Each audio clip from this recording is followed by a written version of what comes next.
Assalamualaikum warahmatullahi wabarakatuh. Saya, Nandita Aprilia, NIM 252, akan menjelaskan tentang gambaran umum audit dan asuransi.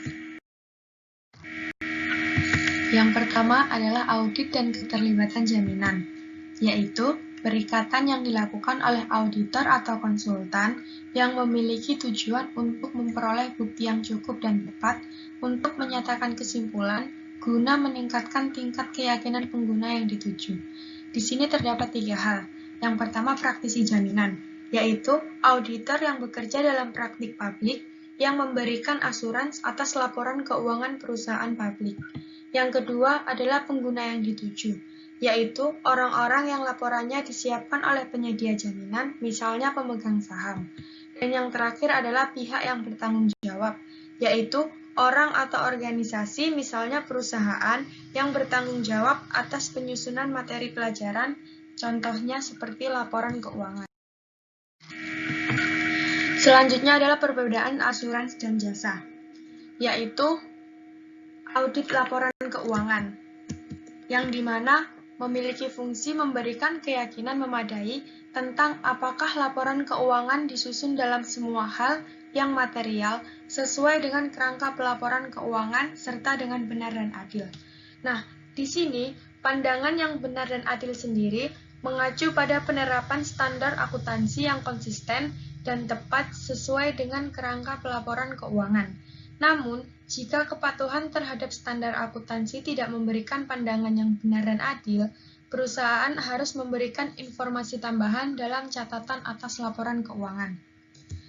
Yang kedua adalah audit kepatuhan, melibatkan pengumpulan bukti untuk memastikan apakah orang atau entitas yang ditinjau telah mengikuti aturan, kebijakan, prosedur, undang-undang, dan peraturan yang harus mereka patuhi.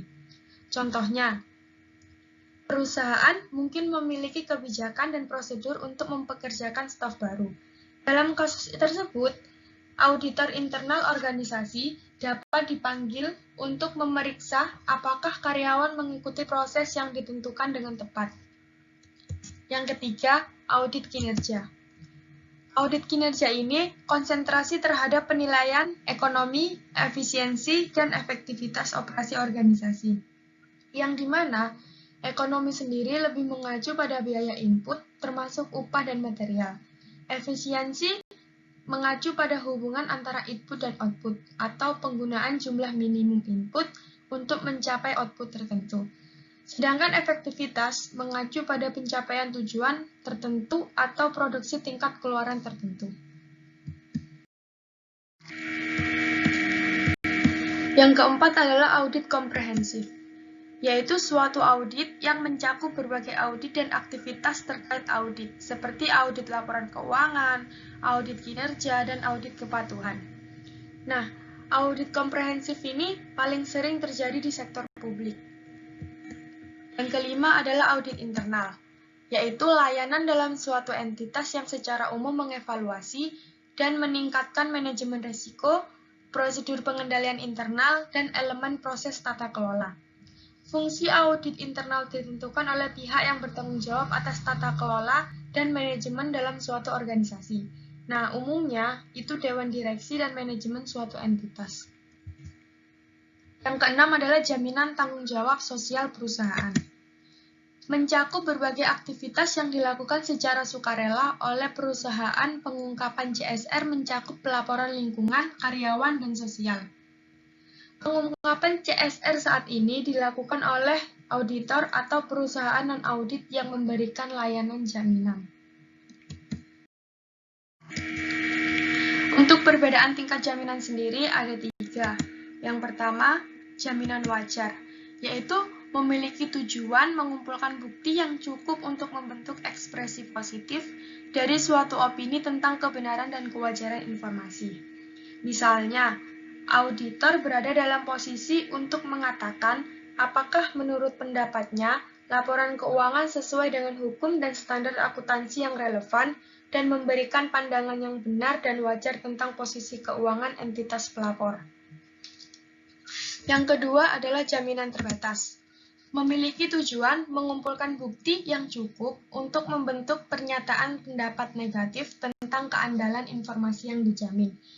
Contohnya adalah auditor melakukan pekerjaan yang memadai untuk melaporkan apakah ada sesuatu yang menarik perhatian mereka atau tidak, yang akan membuat mereka percaya bahwa informasi yang dijamin tidak benar dan adil. Dan yang terakhir adalah tidak ada jaminan.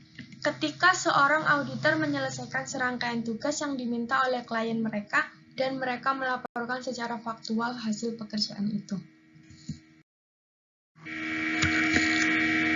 Untuk perbedaan opini audit, yaitu laporan audit yang paling umum mencakup opini yang tidak dimodifikasi, atau ketika audit menyimpulkan bahwa laporan keuangan disusun dalam semua hal yang material sesuai dengan kerangka pelaporan keuangan yang berlaku.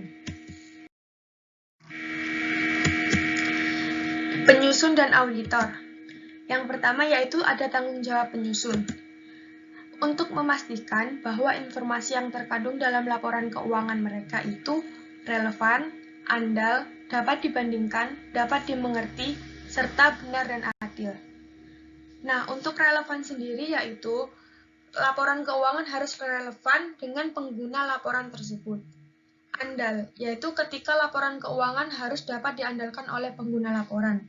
Sebanding, yang artinya laporan keuangan harus dapat dibandingkan dari waktu ke waktu. Bisa dimengerti adalah laporan keuangan harus dapat dimengerti, serta benar dan adil ketika mengacu pada penerapan standar akuntansi secara konsisten dan tepat, atau kerangka kerja yang berlaku saat menyusun laporan keuangan. Yang kedua adalah tanggung jawab editor.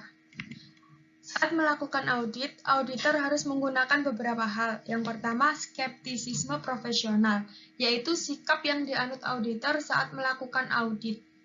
Yang kedua adalah pertimbangan profesional, yaitu berkaitan dengan tingkat keahlian, pengetahuan, dan pelatihan yang digunakan auditor saat melakukan audit. Dan yang ketiga adalah kehati-hatian, yaitu rajin saat melakukan audit, menerapkan standar teknis dan yang didukung undang-undang, serta mendokumentasikan setiap tahap dalam proses.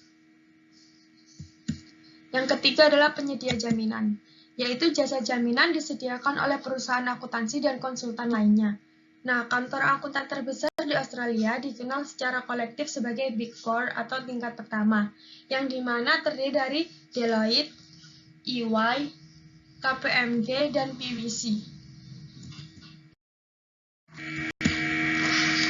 Permintaan jasa audit dan jaminan. Yang pertama, pengguna laporan keuangan. Pengguna laporan keuangan itu mencakup investor saat ini, calon investor, pemasok, pelanggan, pemberi pinjaman, karyawan, pemerintah, serta masyarakat umum. Untuk investor saat ini, menentukan apakah mereka harus berinvestasi atau membeli, menahan, atau menjual saham. Calon investor menentukan apakah mereka harus membeli saham di entitas tersebut. Pemasok sendiri itu menentukan apakah entitas dapat membayar mereka untuk barang yang dipasok.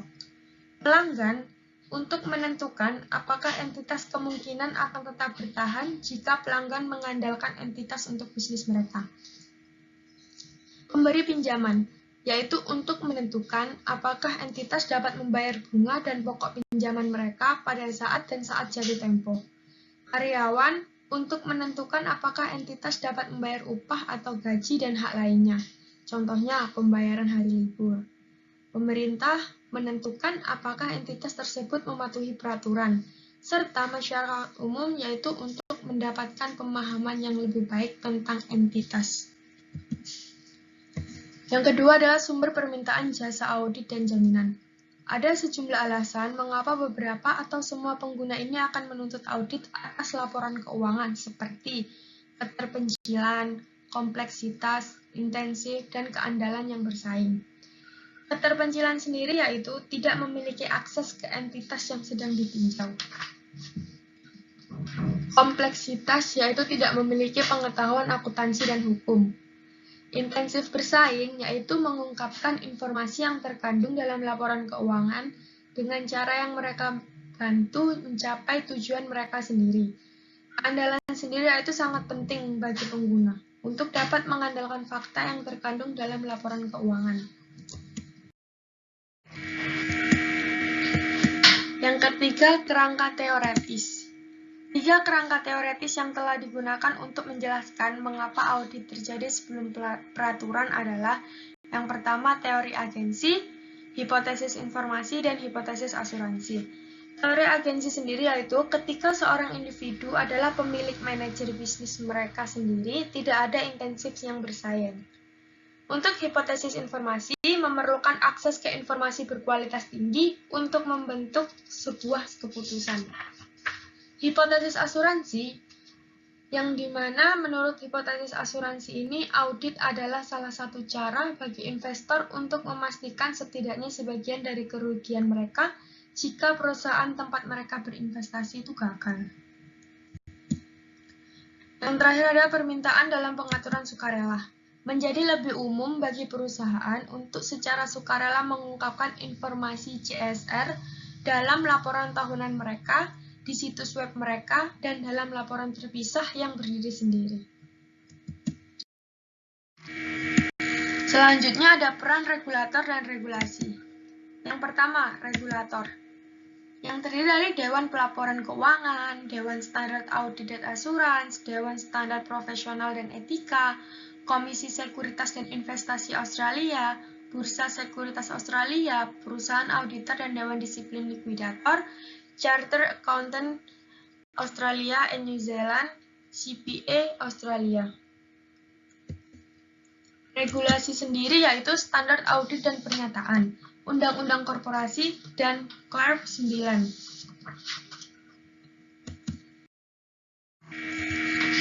Selanjutnya adalah kesenjangan ekspektasi audit. Kesenjangan ekspektasi audit terjadi ketika terdapat perbedaan antara ekspektasi penyedia jaminan dan laporan keuangan atau pengguna lain. Nah, kesenjangan ini terjadi ketika keyakinan pengguna tidak sejalan dengan apa yang sebenarnya dilakukan oleh auditor. Sekian presentasi dari saya. Wassalamualaikum warahmatullahi wabarakatuh.